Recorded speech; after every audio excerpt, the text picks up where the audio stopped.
Good morning, 29ers. We hope you had a fantastic Christmas and New Year. Keep earning points to feel guilt-free aboard the GG Forever 29 train. We trust you enjoyed episode 42 and 44, You Are What You Eat. Today's episode explores this topic further. We are excited to have holistic Ayurvedic coach Jessica Gilbert Devieux, who will share valuable insights on how our digestion affects our overall wellness. You don't want to miss this. So, folks, hop on board for an enriching discussion. Yes, Dr. G. Today's topic is incredibly close to my heart, and I know this will resonate with many of you. We are thrilled to welcome Jess back to the GG Forever 29 train. I hope you all enjoy the holidays and will keep your promises to be more mindful in protecting yourself and others, preserving our environment, loving more, and inspiring others to do the same. We are here to make a difference, and together we will. Hopefully, today's topic, We Are What We Digest, will highlight some crucial truths about how our eating habits affect our overall wellness. Exploring this through an Ayurvedic lens will provide us with a clearer understanding. So let's delve into this fascinating subject. Thank you. Thank you, Gigi and Carl, for the warm welcome. It's so great to be back with the Forever 29 family. And I am so excited to dive into this topic because this conversation feels especially timely, given recent high profile events in the healthcare world that have sparked critical conversations about capitalism and profit driven healthcare systems. And, I worry that after such an event as this, we just want to point fingers and place blame, and really we end up deflecting. And of course, these discussions are certainly critical and important. We need to get to the root cause. And that's what Ayurveda is all about. It's about addressing the source of issues, and the healthcare problem in the US is no different. We must make the connection between what we're digesting and how it impacts our bodies. Truly, the power lies in us. We are the solution to the healthcare crisis in this country. Jess, you bring up such an important point about addressing the root cause of health issues, and it's so refreshing to hear that perspective. It seems like Ayurveda has a very different approach than what we see in Western medicine, which tends to focus more on treating symptoms. Can you give us a broad overview of Ayurveda and explain how its principles differ from the more conventional methods we are familiar with in the US? Great question. Ayurveda, which means the science of life in Sanskrit, is an ancient healing practice from India that goes way, way, way, way back. It's been around for over 5,000 years, and it's actually part of the country's national health system with hospitals and clinics serving people all over the country. So they definitely know what they're talking about. Wow, 5,000 years. That is incredible. So, what makes Ayurveda stand this test of time? It's all about tapping into ancient wisdom that's already within us. Our bodies are constantly sending signals, like when you feel sluggish or bloated after a heavy meal, that's your body's way of pretty much waving a big red flag saying, "Hey, something's off here."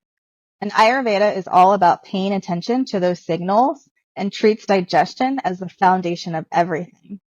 And not even just digestion of food, but how well we digest food, but everything we take in, like the air we breathe, even the experiences we have. If our digestion isn't working right, it can show up in all kinds of ways. Low energy, bad mood, skin issues, you name it. So Ayurveda looks at the whole system. It's not just what you eat, but how you eat it and process it. Food should nourish us, not just fill us up. And when we take that approach, it's amazing how everything starts to click into place. So, It is not just about eating healthy, but understanding how our bodies process everything. That's such a different perspective. Exactly.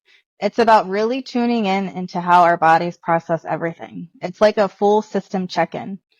And scientifically speaking, at its core, Ayurveda is about balancing the five elemental energies, which are air, fire, water, earth, and space.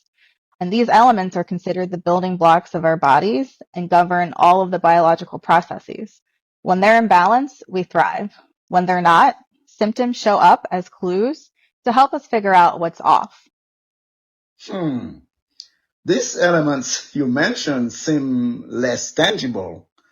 How does Ayurveda connect these elements to the physical body in a way that impacts health? So the elements represent not just the physical structure of the body, but also the energy that keeps everything running smoothly. For example, fire. This is responsible for digestion and metabolism, which helps us convert food into energy. Air handles movement. So this is circulation, breathing, inhaling, exhaling, walking, talking, and even how our thoughts travel through our minds. Water keeps us hydrated and balanced, managing the fluids in our body. Earth provides us stability and structure. So think of our bones, muscles, and tissues. They rely on this. And then there's space, which affects our mind and the areas inside our body, such as the digestive tract and joints. So when all these elements are in harmony, our bodies function at their best. How does that translate into something as simple as eating in Ayurveda? You know, when we think about how we eat in the West, it's often driven by personal preferences, habits, or even our emotions. It's almost like we're just trying to satisfy a quick craving or meet some external expectation. But when we look at Ayurveda, the perspective shifts dramatically. Eating is not just about filling our stomachs. It's about nourishing the body and mind. And Ayurveda, food is medicine, both for prevention and healing. And it's all about prana, which is the vital life force that revitalizes and rejuvenates us. So that's one of the biggest differences about Ayurveda and how we approach food. Unlike counting calories or tracking macronutrients, Ayurveda, again, is all about those five elemental qualities, which are earth, water, fire, air, and space.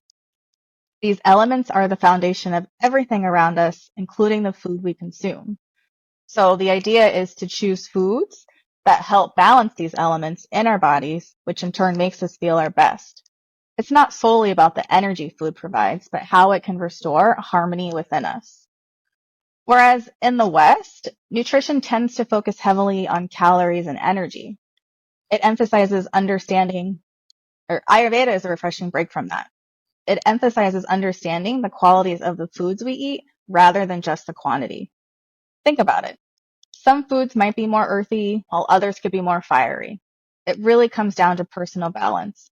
What works for one might not suit another at all. It's all about finding what fits you. It's interesting. Interesting. And and let's talk about balance. In Ayurveda, food isn't categorized like we usually do. Fruits, vegetable, grains, proteins, and fats. Instead, it revolves around the six tastes: sweet, sour, salty, pungent, bitter, and astringent. Each of these tastes interacts with our body and mind in unique ways. Ever notice how you crave something sweet when you're stressed? That's Hmm. your body, that's your body trying to calm itself. But too much sour or salty food can fire things up, making you feel anxious or agitated. So discovering the right mix of these six tastes in your meals doesn't just nourish your body, it also supports your emotional and mental well-being. It's fascinating how interconnected everything is. Food isn't just fuel, it's essential for overall life balance. This viewpoint is impressively holistic, especially when contrasted with traditional Western medicine. How do the two approaches differ in other ways? Western medicine is often highly specialized. You've got experts for every little part of the body: cardiologist for your heart, dermatologist for your skin, and so on. Healthcare is so specialized, we even have separate insurance for our teeth and eyes. And while it's great for diving deep into specific conditions, it can also mean the big picture gets lost and can also lead to a fragmented view of health. If you're seeing multiple specialists, they might treat each symptom separately, but the root cause might not be addressed. Plus, Western medicine tends to lean on generalized treatments. Medications, for example, are prescribed to work for most people with a certain condition, but not necessarily for you as an individual. This approach works for many, but it doesn't always account for the unique differences in each person's health, lifestyle, and body. So Ayurveda offers a truly holistic approach to health and wellness, focusing on the entire individual rather than just isolated symptoms. Ayurveda would first assess your unique physical and mental constitution. This could involve looking at your diet, lifestyle, and even your emotional health to understand why you're experiencing headaches in the first place. In Ayurveda, treatment for similar symptoms like digestive issues is personalized based on an individual's elemental makeup and lifestyle. While a Western practitioner may suggest antacids, Ayurveda might recommend different approaches such as increasing warm, cooked foods or focusing on hydrating foods and some gentle yoga. This holistic method includes herbal remedies and lifestyle changes addressing both symptoms and root causes to promote overall physical, mental, and emotional harmony. Ayurveda aims to create unique treatment plans for long-term well-being rather than applying a one-size-fits-all solution. Hmm. All right, Jess, I got a question for you then. Mhm. Okay, in surgery, we often rely on diagnostic tools and test results to pinpoint problems. How does Ayurveda identify these root causes without that level of technology? It's a good question, Dr. G. So Ayurveda relies on observation, touch, pulse diagnosis, as well as detailed discussions about a person's lifestyle, diet, and emotional state. So practitioners use these insights to understand imbalances in the body's elemental composition, which helps then uncover the root cause. So could you elaborate on how imbalances can lead to disease? Absolutely. In Ayurveda, digestion is considered the key to health because all diseases start in the gut. When our digestive system is compromised, it doesn't just affect our gut. It can lead to systemic problems that impact other organs and systems throughout the body. So let's break this down with an example. Imagine someone who regularly eats processed, heavy, or cold foods. Over time, this leads to sluggish digestion. When digestion slows down, the body struggles to break down food properly. Nutrients aren't absorbed efficiently, and undigested food begins to rot, creating toxins that eventually circulate throughout the body, spreading through the bloodstream and accumulating in various organs, tissues, and joints. Now, let's say this person eats a lot of cold foods, like ice cream or heavy salads. While these foods might seem refreshing, they extinguish the digestive fire, which is needed to process food effectively. So when digestion is weak, these foods sit heavily in the stomach, leading to bloating or discomfort. But it doesn't just stop there. Over time, this undigested food can accumulate and settle in the joints, contributing to conditions like arthritis, with swelling and pain in places like the knees and hands. If digestion remains sluggish, the body also struggles to metabolize sugar properly, which can lead to insulin resistance, which is a precursor to diabetes. The slow digestive process keeps the body from clearing toxins, and as these toxins build up, they contribute to chronic inflammation. This inflammation doesn't stay confined to the digestive tract, it spreads throughout the body, affecting organs like the liver, kidneys, and even the brain. It also impacts other areas like the joints, hormones, and nervous system. As we see with diseases like diabetes and heart disease, these are metabolic conditions driven by systemic inflammation. The root cause is often traced back to poor digestion. When our digestive fire is weak, our body becomes inflamed, making it harder for it to heal and recover. Over time, this imbalance leads to chronic diseases. So maintaining a strong digestive system isn't just about avoiding bloating or discomfort. It avoids inflammation and prevents long-term conditions like diabetes, arthritis, and other metabolic diseases. In Ayurveda, it all starts with the gut. So keeping that digestive fire strong is key to overall health. You know what?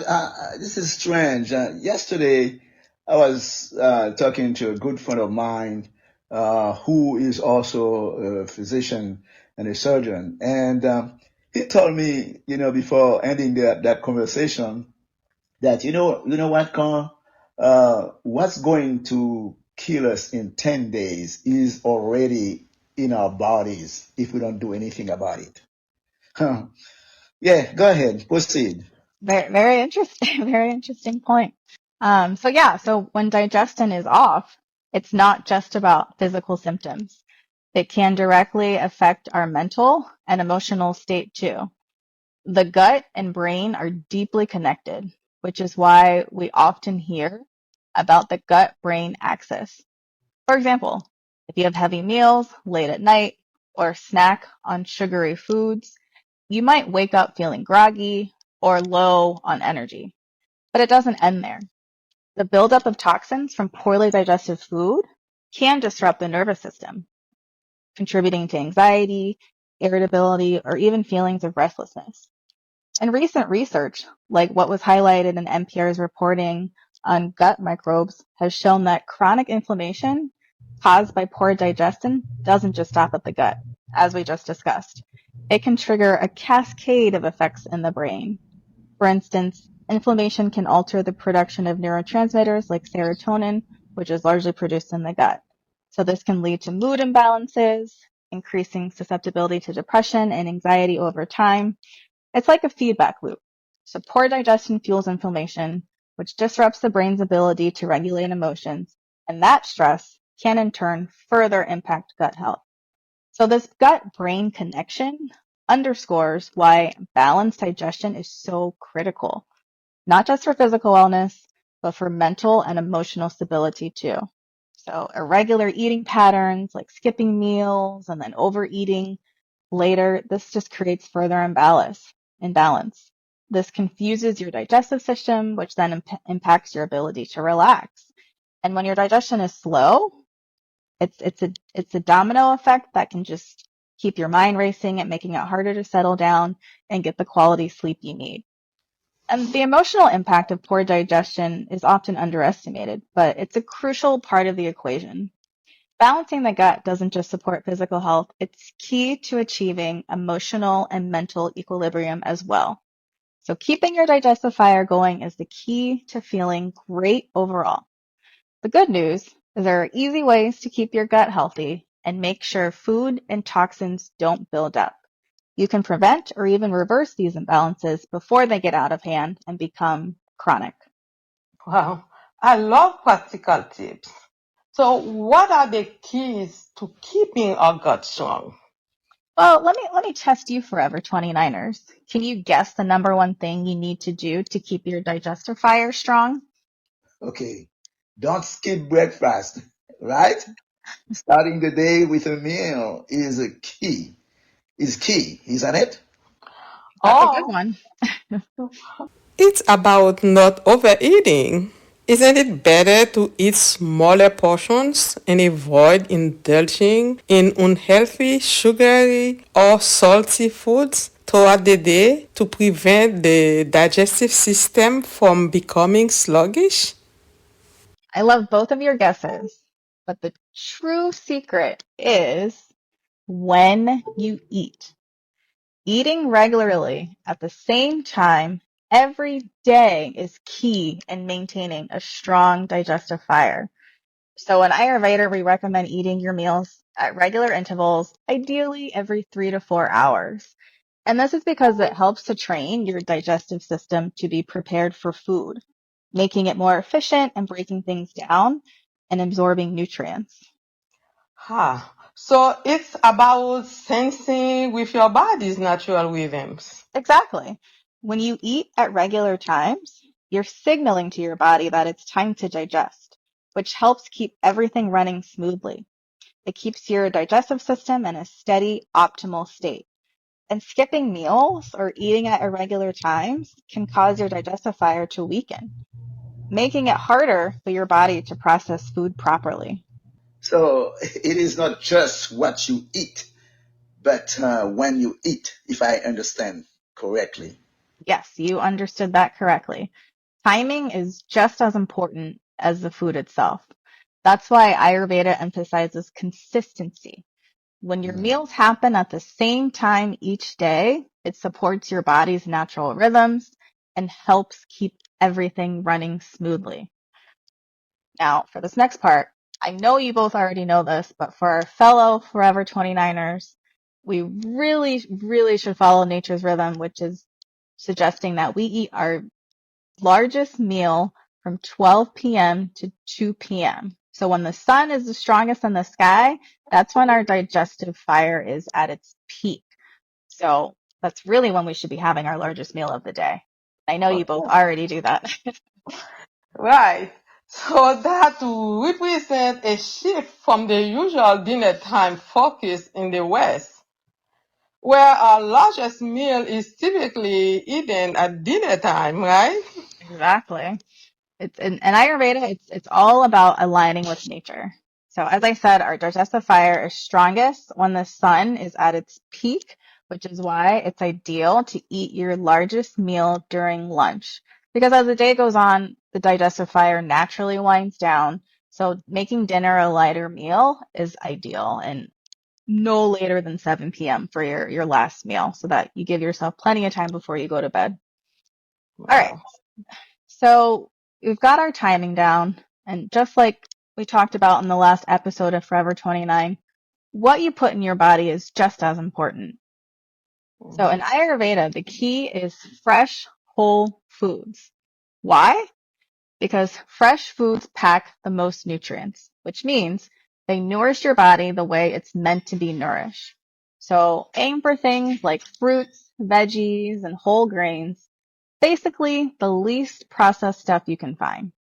I know it's tough to avoid refined foods entirely, but go for the options that are as close to their natural state as possible. Think whole grain rice instead of white rice, or high quality whole grain bread instead of white bread. These foods are easier for your body to digest and give you way better nutrition. Ayurveda also pushes for warm, freshly cooked meals. And I know this next part's going to sound shocking, but we really should steer clear of cold and frozen foods. And yes, that means leftovers, frozen meals, and even raw stuff. It's a bit controversial. I get it, but hear me out. In Ayurveda, cold foods lose their prana, which once again, prana is the life force that gives us vitality, which is what keeps us nourished. So when food gets frozen, it turns into these empty little particles. And so it's really not the most nourishing for us. So leftovers are better than frozen options. They aren't ideal, but when in doubt, fresh is best. Wow. So fresh is best. I think that is new for some of our listeners. So you are saying frozen meals lose their natural value? But what about busy days when we don't have time to cook? That's a great question, Gigi. And it's a shift for sure. And I get it. Our society is all about convenience. We're constantly on the go, and cooking can often feel like such a chore, especially in a culture that prioritizes productivity over well being. So that convenience often leads us to grab quick, processed foods that don't give us the nutrients we need. And sure, while frozen meals and leftovers can be a lifesaver when you're short on time, Ayurveda encourages us to prioritize fresh, home cooked meals as much as possible. Meals in Ayurveda are seen as sacred experiences, from chopping and prepping to savoring each bite. In the past, meals were all about community, taking time to prepare and enjoy food together. But Yeah. now we've shifted toward fast food and quick fixes, which leaves us improperly nourished. And let's not sugarcoat it. Our society isn't exactly set up to keep us well. In fact, it thrives on us being unwell. The Mm. imbalance fuels industries that profit from treating symptoms rather than addressing root causes. It's a system that often prioritizes productivity and profit over true wellness, keeping people in a cycle of imbalance. And we, as a society, need to wake up to how our capitalist society thrives on these imbalances. Disease fuels unwellness, and unwellness feeds an entire industry. Healthcare is expensive, not just because of innovation or complexity, but because there's profit in treating illness. A society that keeps people sick is profitable, and that's why the system often focuses on managing symptoms instead of addressing root causes. Yep. There's a recent research from NPR that just came about ultra processed food, linking them to poor mental health. It's good to see more studies like that coming out, and also seeing a larger focus on integrative and or holistic medicine, tying together these ancient principles like the ones Ayurveda is teaching with modern research on the impact of diet on mental and physical health. I love that this is getting more and more attention. And this is really why I'm here today. And both Ayurveda and my mission, it's about reminding people that we already have the tools within us to achieve true health and balance. It's not about relying solely on external solutions, but reconnecting with our own bodies and their innate wisdom. That said, making this shift isn't always easy. It takes education and awareness to change how we think about health. And a big part of this work is helping people unlearn habits that prioritize convenience over well-being and empowering them with the knowledge to make mindful, informed choices. It's about creating a ripple effect of change, one small step at a time by making conscious choices, eating mindfully, and prioritizing practices that nurture our well-being. That's a powerful point, Jess. And I think more people are recognizing that because some patients are already talking about that. And I think that really highlights how challenging it can be, though, to break those societal patterns. But looking at it from a practical standpoint, we are some simple steps that someone can take to start making this shift toward better eating habits without feeling overwhelmed by the need to be perfect. Yeah, that's a really important question. And it's not about being perfect. And trust me, I'm not telling you to go and throw out everything in your freezer. You have to start small. If cooking every day feels overwhelming, start with just one fresh home cooked meal a day, like making lunch or dinner from scratch. It doesn't have to be fancy. You could do like a veggie stir fry or a hearty soup. The key is to prioritize fresh ingredients over processed options, and then gradually increase the number of meals you cook at home as you get more comfortable. Another tip is to batch prep ingredients. You can dedicate one day a week to chopping vegetables, cooking grains, or prepping proteins, and then store them in the fridge. And then when you're ready to make a meal, you can just throw them in.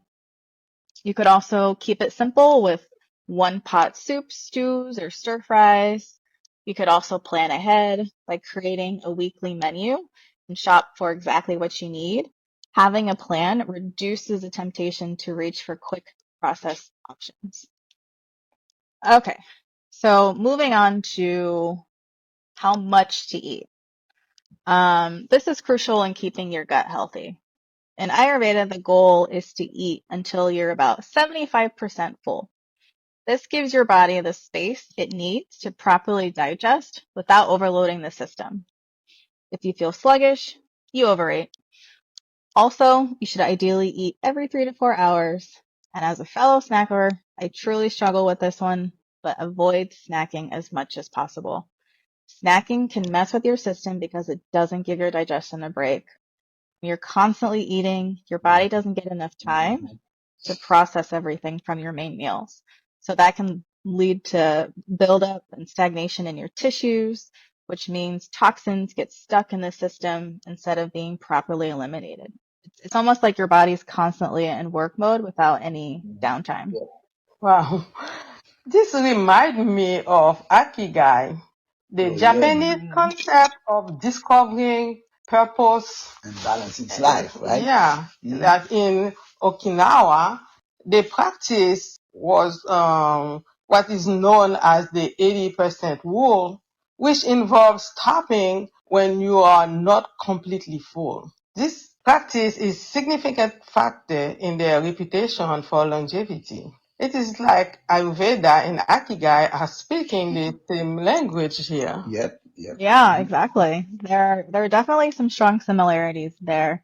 And like I mentioned before, eating is really considered to be a sacred ritual that deserves our full intention. We need to be intentional with our food choices. And I have to admit, I'm guilty of this. I often end up eating lunch at my desk while working, or if I'm binge watching something on TV. It's easy to get distracted, but we should really try to avoid that as much as we can. Put away screens and just focus on the meal in front of us. So, it gives us a moment to slow down and truly be present while we're eating. Chewing slowly. I often get made fun of because I eat very, very slow, but we should be chewing 32 times as a good rule of thumb, because our bodies need time to process the food. And if we're rushing through our meals, it can throw our digestion off balance. So also eating on the go or while standing, this can lead to issues down the line too. I know a lot of Americans like to eat while they're walking or eat in their car. That's a big no-no as well. Also, check in with your mood. You don't want to eat when you're angry or sad. So the more mindful we are during mealtime, the better our digestion will be.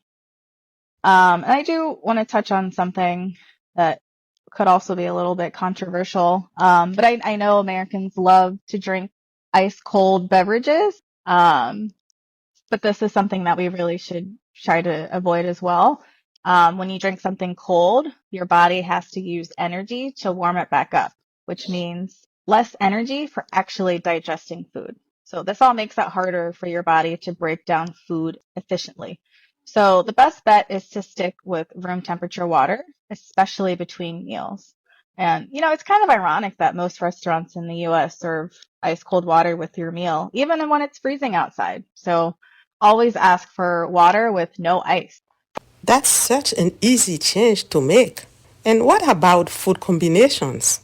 I know some of them can make digestion harder, but could you give us a few examples? Absolutely. Improper food combinations can make digestion harder than you think, and some common combinations might surprise you. For example, mixing fruit with milk or mixing fruits and veggies into your milk-based smoothies can create digestive challenge. And Gigi, I know you love your morning smoothies, but it's important to be mindful of how certain foods interact in your stomach. Dairy and fruit don't get along. They need different enzymes to digest, which can confuse your digestive system. And that confusion could result in bloating or gas while your body struggles to break them down simultaneously. And the same goes for mixing fruit with vegetables in smoothies. Some fruits digest faster than vegetables, causing a delay, and this can also disrupt your digestion. Also, animal or grain milk, like oat milk, almond, or soy milk, can exacerbate the digestion issues because they are naturally cold. So remember, in Ayurveda, food that's too cold can slow down the digestive fire, making it harder for your body to properly process nutrients. This is why it's often recommended to warm up your milk or avoid combining cold milk with foods that require more heat to digest, such as fruit. So keep food combinations simple so your body can process each one more easily. This way, you'll feel better and have less discomfort overall. That's eye opening. I had no idea those combinations could be an issue. What other habits or foods should we be mindful of? Sure. And some of these might seem obvious, but refined foods, processed foods, of course, should be avoided as much as possible. I don't think we need to go deep into that, but honestly, a lot of what's on grocery store shelves lack nutritional value. Fresh fruits and veggies, along with fresh deli items, are your best bets for healthier food. And go for whole grains, brown rice or good quality bread made with whole grains whenever you can. Microwaving food. This is a big one. When you microwave food, it changes the food's molecular structure and zaps away its vitality, making it less nutrient. So it's much better to use traditional methods like steaming or stovetop cooking to preserve the nutrients and life energy in your food. But don't worry, slow cookers, pressure cookers, and rice cookers are all fine to use. Fried foods, I think we know this, but these are also harder to digest. When oil is heated too high of a temperature, it changes its structure and makes the food heavier and harder to break down. So it really taxes the digestive system. In Ayurveda, spices are our best friends. Not like in the West, these are often downplayed as they're not seen as essential to health like they are in Ayurveda. But in Ayurveda, spices are our allies and are considered everyday medicine. They're not just for flavor, they help improve digestion, keep your body balanced, and support overall health. For example, turmeric can reduce inflammation, ginger helps with digestion, and cumin can ease bloating. And I mentioned this briefly, but really try to stay away from ice cold beverages. So think iced coffee, iced tea, fizzy drinks, all that good stuff. Those frosty drinks are really not doing us any favors. Yeah, I can see why our digestive fire needs to stay warm and active. And when you chug up ice cold drinks, it's almost as if you are dousing that fire by throwing a bucket of cold water on it. Hmm. So this slows down your digestion. Yep. Exactly. And then your body has to warm up that cold liquid, so it's using energy that could have gone towards breaking down your food. So it's adding an extra step to an already busy process. You know what? The restaurant should stop serving water with ice. Exactly. It never makes sense. So my tip here is to really switch to room temperature water, especially between meals. If you're feeling bold, opt for warm teas or water with a splash of lemon. Your digestive system will thank you, and you might even notice you feel more energized after meals. All right, so the last thing I want to touch on, and again, this one might stir the pot a bit, but is the idea of raw food diets. They've gained a lot of popularity because they're often seen as the ultimate clean or natural way of eating. And the reasoning behind this is that cooking vegetables is thought to destroy some of their nutrients and enzymes. So raw food enthusiasts believe they're getting the most out of their food in its uncooked state. But that's not the whole story. While it's true that some nutrients can be lost in cooking, the cooking process actually makes many foods easier to digest and allows your body to absorb their nutrients more effectively. So some raw foods, especially tougher vegetables, can be hard for our digestive system to break down, which means we don't actually get as much nutrition from them as we think. So I know that all of this might feel overwhelming, but again, it's not about being perfect. It's all about making small adjustments and finding what works best for your body. I love how you've broken down these habits in such an approachable way.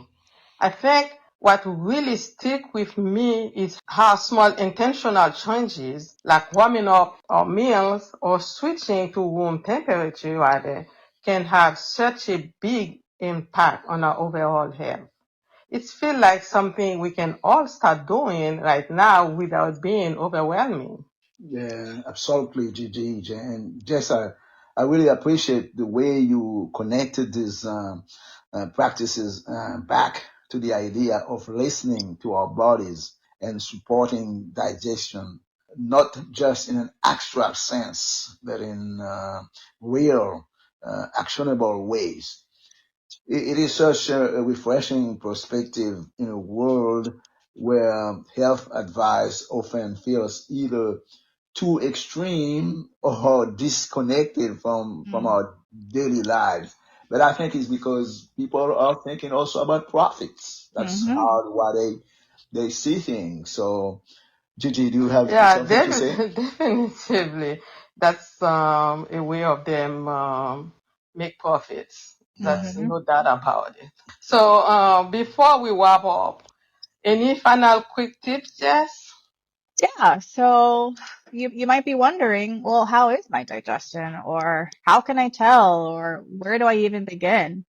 But we have to remember that our body is always sending us signals. Right, We just right. need to listen to those signals. And as we talked about today, digestion plays a huge role in your overall health. And there are some simple ways to check if everything's running smoothly. For starters, think about how you feel when you wake up in the morning. Are you sluggish or groggy?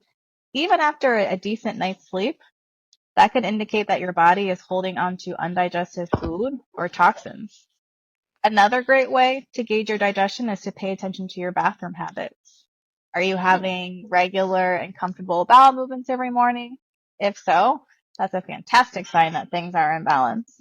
But keep an eye on the appearance, the odor of your urine and stool, because those can reveal a lot about your health. I personally like to keep a journal to track what I eat and how my BMs vary, along with how I feel overall. It's a super helpful tool to look back on when I'm not feeling my best or even just to identify what keeps me feeling great. And let's not forget about your tongue. Yes, I said it. If you notice a white coating on your tongue, that could be undigested food lingering and well, rotting a bit in your mouth. So stay inquisitive and really tune into your body because it's trying to communicate something important to you. Now, a final gem I want to leave you with. It's a real game changer. But find out your Ayurvedic constitution. It only takes a few minutes to complete. It's a short questionnaire about your physical and behavioral traits. And understanding your constitution can elevate your digestion and overall wellness to a whole new level. And just to share a quick personal story, I used to live in a really dry climate and struggled with severe congestion that baffled doctors. I tried every allergy medication, nasal spray, and saline rinses available. Anything for relief because I was so desperate.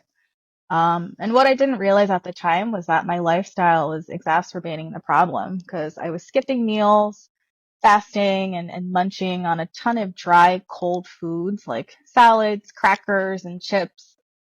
But then once I learned that my constitution was primarily made up of the air element, it all clicked because my diet and habits were not grounding me. They were throwing me further out of balance. And so the result were physical issues like congestion, as well as mental symptoms like anxiety and racing thoughts. So knowing your unique constitution is truly a game changer because it's like having a personalized health map that reveals what works for you and what doesn't. It takes the guessing game out of what's good for me and replaces it with clear, actionable steps for feeling balanced and thriving. Yeah, so Jess, you have given us a lot to think about. If someone listening wants to dive deeper into Ayurveda to start incorporating these practices, where can they go to learn more or connect with you? Yeah, thanks, Gigi and Dr. G. I'm so glad this resonated with you both and hopefully with the listeners and all the Forever 29ers. For anyone who wants to explore Ayurveda further, I'll be sharing more tips, recipes, and resources on my website and social media. So definitely check those out. And don't forget, it's all about progress, not perfection. So just start where you are and trust that even the smallest steps can lead to big shifts over time. Such a beautiful reminder, Jess. Thank you again for joining us and sharing this Ayurvedic wisdom. It's been an absolute pleasure. Yes, Jess, I thank you. I'm already inspired to make some of these changes myself. Little by little, like you said before, a little becomes a lot. And I can remember what my friend told me. What's going to kill you in 10 years is already inside of you. You just have to kind of modify it, whatever you can. And you can modify it, We right? can. Yeah. We can do our best to, keep things in balance. But we have to remember that we are in control. But Yes. thank you. It's been a joy to share these Ayurvedic insights, and here's to finding balance one small step at a time. Thank you, Jess, and thank you, 29ers, for joining us today.